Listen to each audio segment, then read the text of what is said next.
Ratianonu nanaoni tineti azavelandresi ni atalana fanimbazimbana maikiamitangana. Zay zany mahatonga eto am'zao fotoana zao andy rajoelina hitondra ny trambon-tanana ampitiavana hanampiana ny masera am'izay asa fanasoavana ataon'zareo.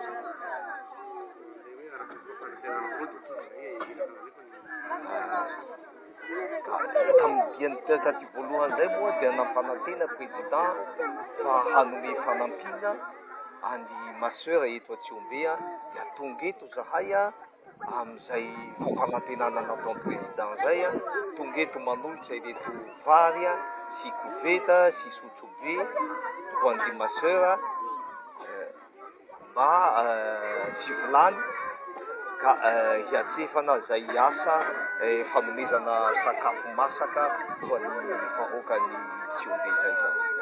Misy antony manokana be no mahatonga anareo hoe masera nasiana andraikitra an'le fanampiana an'le olona na le ato amin'ny centre na le any amin'le toerana misy an'le tele.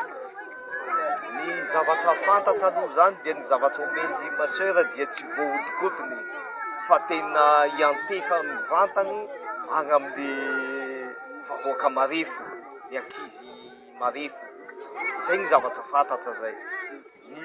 Na ino zavatra fanampiana tokony hatao raha tsy tonga any amin'le vahoaka zay mila azy le fanampiana dia zava-poana zany. Fa ny atao masera dia mahandro sakafo masaka dia zay zany no mahatonga anay dia hoe tsy maintsy aterina tian'ity masera zany le zavatra mba ho tonga any amin'le vahoaka madiniky mihitsy zany le fanampiana. Misy ireo miteny fa hoe resaka politika propaganda no ratongavanareo ty ary misy koa no teny hoe amin'izao fotoana zao tsy lara-pamiana le fanomezana sakafo ho an'ilay ny zavatra tokony hatao aty aloha dia fanomezana sakafo fa tsy ny atelier na ny concertation.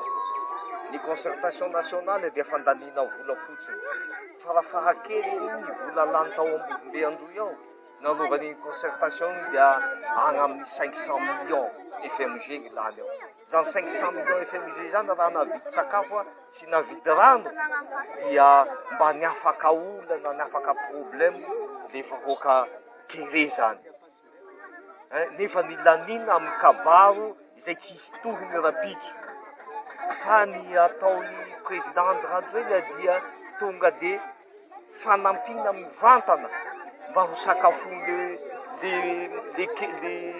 ankizy sy le ray aman-dreny kere le sakafo manome rano mivantana mba ho sotsoin'olona satria ny problème aty andro etieny dia ny problème rano zay ny tena voalohany indrindra zao. Misy makitanao makiavearonisany ity amin'ny akanjo mahitsy io zao tamin'ny président tonga teto tsy mbola tsy nahatsangana io zazy io tamin'ny président teto nefa raha nanome fanampiana raha zay ndry masera teto izy io mba fahita mba fa velovelombolo io le zaza amizao tsika amin'ny teny zao zany ka fanampiana mivantana fa tsy kabaro no ilainy vahoaka ty. Rano no ilainy, sakafo no ilainy. Ka izay misaoranay ny président Andy Rajoelina manome mivantana ny reto sakafo reto mba ho sakafoiny reto ankizy kere reto sy ray aman-dreny kere reto zany. Ka zany ny natao tsy resaka politika nanaovana an'izany, ry masera tsy manao politika.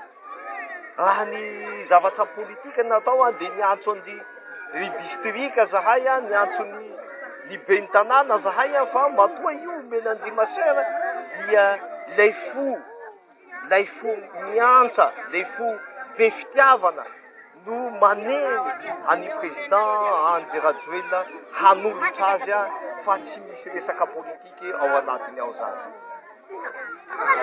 Le concertation nationale fotoana ao anatin'ny terremoto zao ve tokony arovana azy fa hoe fotoana aloha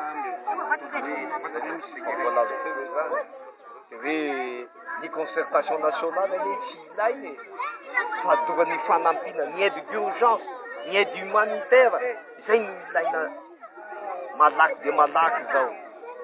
Ny fanampina ny sakafo no ilain'le olona fa tsy fandaniam-bola na ny gazoaly misy katikaty any amin'ny zato tonga tao Ambovombe. Raha reny katikaty zato tao Ambovombe reny na ny gazoaly lany reny fotsiny no vidiana sakafo de fa misy olona amanjatony maro zany voavotra. Tsy resy tsy akoho